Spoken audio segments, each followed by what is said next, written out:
My name is Felix. I'm a Danish TV host and car fanatic. I've been invited here to California to drive the new Vision avtr. It's right in there in the hangar, and you're invited to come along to the future.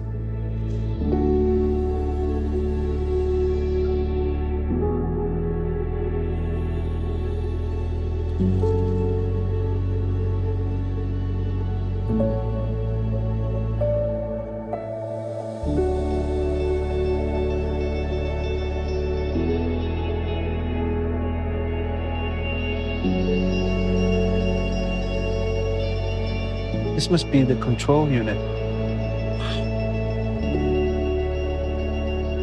I have 1,000 questions now.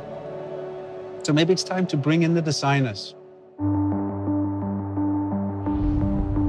Well, I'm here with Gordon Wagner, Chief Head of Design at Daimler. Was that correct? Chief Design Officer. That was almost correct. Chief Design Officer. But the most important thing is that, Gordon, this car is something you authorized. What's the vision behind this car? What's it supposed to be?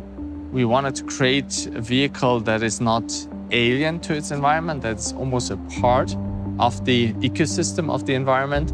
And we actually didn't want to create a vehicle. It should be almost something like a living organism. Mm-hmm. I think you succeeded in that because it doesn't really feel like a car anymore, except it has 4 wheels. Actually, it can crab sideways. Really? Yeah.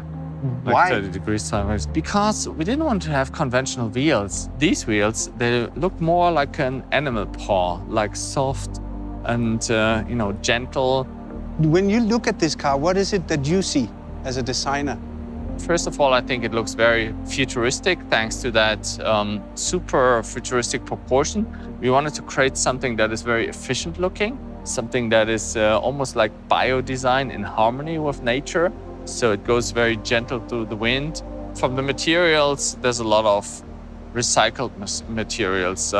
We have the dynamic car, which is fully recycled. We have this Karoon wood, which is fast-growing rattan, very sustainable. We have all these fabrics, this ocean waste plastic. Mm-hmm. So from the material side, yeah, this is completely sustainable. And of course, our vision is the 100% sustainable car, and that car should embody this.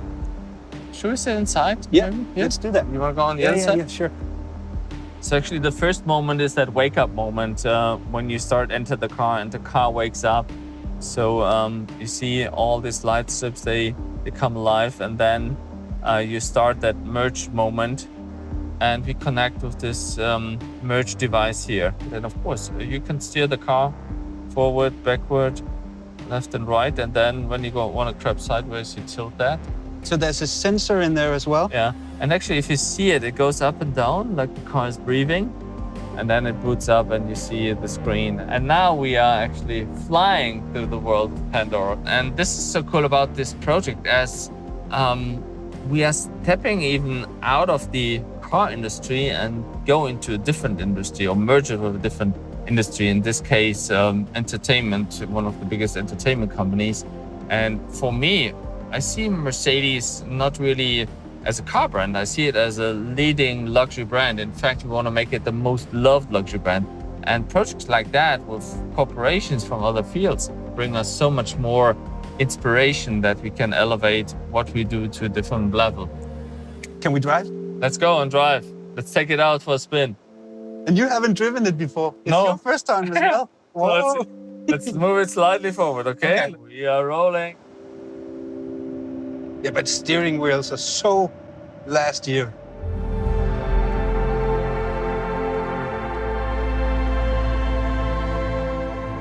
So we can try crabbing mode a little bit. Whoa!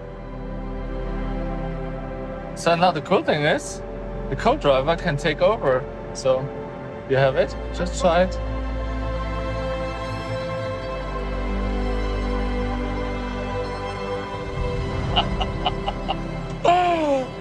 Oh, this is so cool. So, Vera, you were the head designer, lead designer on the user experience of the car, right? Yes, correct. I'm the Director of Advanced User Experience Design. Exactly. That's you. So when I saw it the first time I saw it, and I went over to it, and I had this feeling that it was trying to communicate with me, with the flaps and the lights and all. So that was your department? Correct. So everything what you see and hear, we did. So when I get into my 2020 Mercedes, there's a lot of linguatronic. You can talk with the car. Yes. This one, you don't talk with it. No, here we don't talk with it. Yes, it's imagine once you talk with a car, it's more issue and command. We want to reduce this idea and say, hey, this element is more like a skin of ourselves, like a digital membrane of ourselves, which influence us and can provide us an amplify experience to our outside world. We have a more dialogue-based system, and of course, machine learning already can do a lot of things, but we are trying to really that this living organism is starting approaching the human, and not we as a human approaching the machine, which is very different. Should we go inside? Yes, let's do it. You want to sit in the... Which way? I don't care.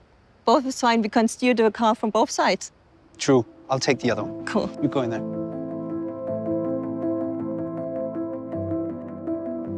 So what do we see? We see no steering wheel, we see no buttons, we see no touch screen, no pedals. No. But at the middle console, we see a device, we call it merge control. And what we see, it's pulsating. And once you want to connect with the machine, we put down our hand. What happens in my seat? And you feel the vibration in the seat of the exciters. You feel the heartbeat. It's my heartbeat now. And now we are connected to the system. So normally you as a human, you approach the car. So you steer the steering wheel, you touch a screen, you issue a command. But we did it very differently in the Vision avtr. In the Vision avtr, you lift your hand and icons are projected onto your skin. I'm not touching the display anymore or pushing a button. No. But what I do is I raise my hand. You can do the same thing on your side. And then I move left and right. And you see that icons are projected onto my skin, onto my palm. So all your senses are triggered, not only the visual one, but also the haptic one and the acoustic one. And then let's go to Pandora. Yeah. Shall I close it? Yeah. Then we select the Benji maybe. And you see how this gets pinkish. And now you look through the eyes of this Benji, you feel the heartbeat, and you see what the Benji would see.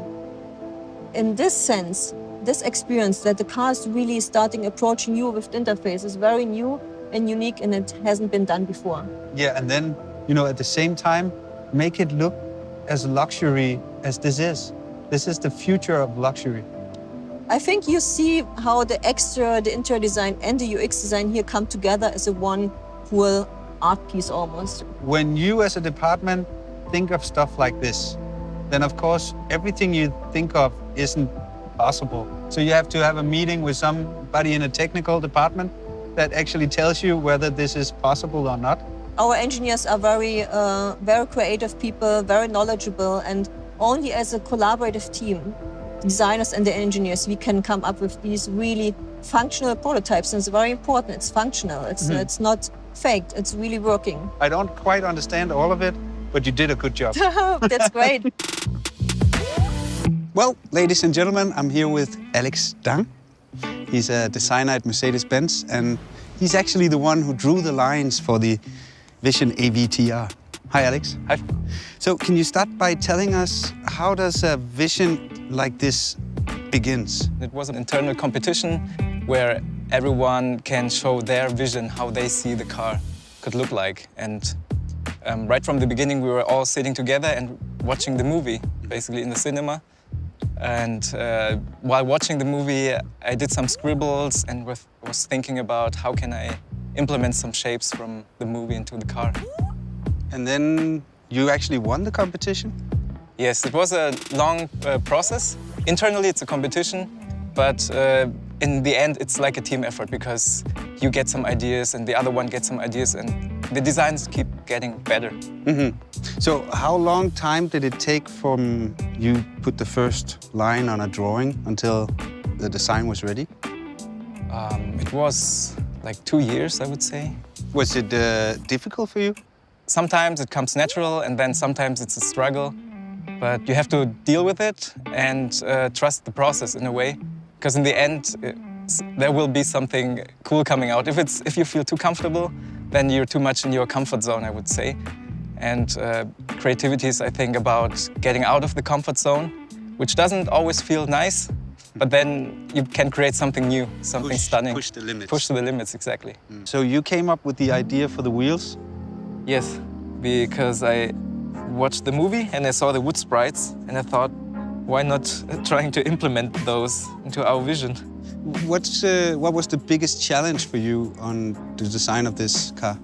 I think the biggest challenge for me was to combine the best of both worlds, like this science fiction avatar world, into our reality and still make it recognizable as a Mercedes-Benz. Let's move to the back. Yeah. Because of these flaps that makes the car come alive. What's the story with these?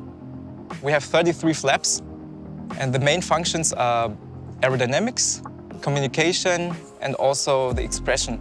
Because the aerodynamics, the main idea to change a lot of surfaces, to change the aerodynamics in a way that you want to have it or you need it. And the second is the communication aspect. You're sitting in the car, driving it. You can show, the first time, you can show your intentions to the outside, whether you're accelerating, you're braking, or you turn. Yeah. So everything will be manifested to the outside through the omnidirectional flaps. And the third is, because it's an artificial intelligence, it's like a living object, it also has emotions that can be expressed to the outside through the motion design. What do you think it drives like? I think it would drive like something that you've never been experiencing before.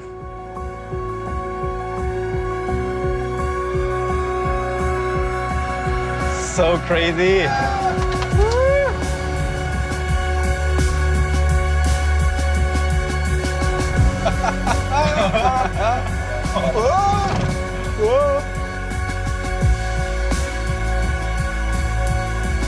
I can imagine waking up in my bed now like, oh, what's just a dream.